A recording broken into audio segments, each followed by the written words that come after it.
మీకు చాలా కాలం నుంచి డయాబెటీస్ ఉందా? మీరు ఇంకా M1లు M2లే వాడుతున్నారా?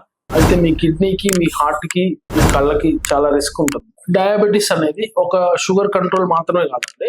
బాడీలో ఉన్న ప్రతి అవయవాన్ని కాపాడుకుంటూ రావాల్సి వస్తుంది. మీకు డయాబెటీస్ ఉంటే గుండెపోటు రావడానికి రిస్క్ ఎక్కువగా ఉంటుంది. డయాబెటీస్ ఉంటే కిడ్నీ ఫెయిల్యూర్ రావడానికి రిస్క్ ఎక్కువగా ఉంటుంది. రెటినోపతి రావడానికి అంటే కళ్ళు ప్రాబ్లం రావడానికి రెటినా అనేది విరిగిపోతున్నట్టుగా చెప్తారు. ఇలాంటివి రాకుండా ఎలా మానిటర్ చేసుకోవాలి, ఎలాంటి జాగ్రత్తలు తీసుకోవాలనే దాని గురించి మాట్లాడదాం. ఫస్ట్లీ బేసిక్ గా కిడ్నీ డయాబెటీస్ ఉన్న వాళ్ళకి క్రియాట్ నార్మల్ గా ఉంటే కిడ్నీ నార్మల్ గా ఉన్నట్టు కాదండి. డయాబెటీస్ ఉన్న వాళ్ళకి యూరిన్ లో ఆల్బుమిన్ అనే పదార్థం ప్రోటీన్ బయటకు వస్తూ ఉంటుంది. ఆ ప్రోటీన్ లెవెల్ ని బట్టి మీ కిడ్నీ ఎన్ని సంవత్సరాలు బాగుంటుంది, ఎన్ని సంవత్సరాలు బాగా పనిచేస్తుంది అనేది బేస్ అయి ఉంటుంది. యూరిన్ లో ఆల్బుమిన్ యూరిన్ లో ఉంటుంది. ఎంత లెవెల్లో బయటకు వస్తుంది అనే దాని మీద ఎంత ఫాస్ట్ గా మీకు కిడ్నీ ప్రాబ్లం, షుగర్ వల్ల కిడ్నీ ప్రాబ్లం వస్తుంది అనేది తెలుసుకోవచ్చు. దాన్ని యూరిన్ ఆల్బుమిన్ క్రియాటిన్ రేషియో అంటారంటే కేవలం దాని వల్ల మాత్రమే మీ కిడ్నీ ఎలా ఉంది, డయాబెటీస్ వల్ల మీ కిడ్నీకి ఏదైనా ప్రాబ్లం ఫ్యూచర్ లో రాబోతుందా లేదా అనేది కనిపెట్టగలిగే టెస్ట్ అది మాత్రమేనండి ప్రస్తుతానికి.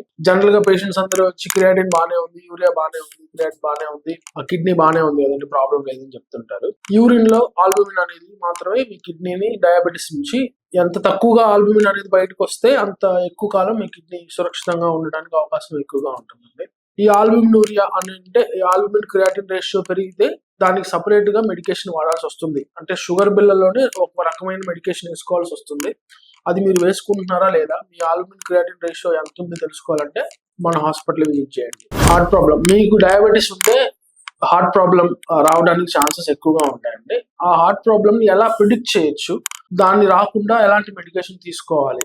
ASCVD స్కోర్ అంటే కొరోనరీ వాస్కులర్ డిసీజ్, మీకు హార్ట్ కి గుండెపోటు వస్తుందా రాదా, ఫ్యూచర్ లో రావడానికి అవకాశం ఉందా లేదా అని తెలిపే స్కోరేనండి ఇది.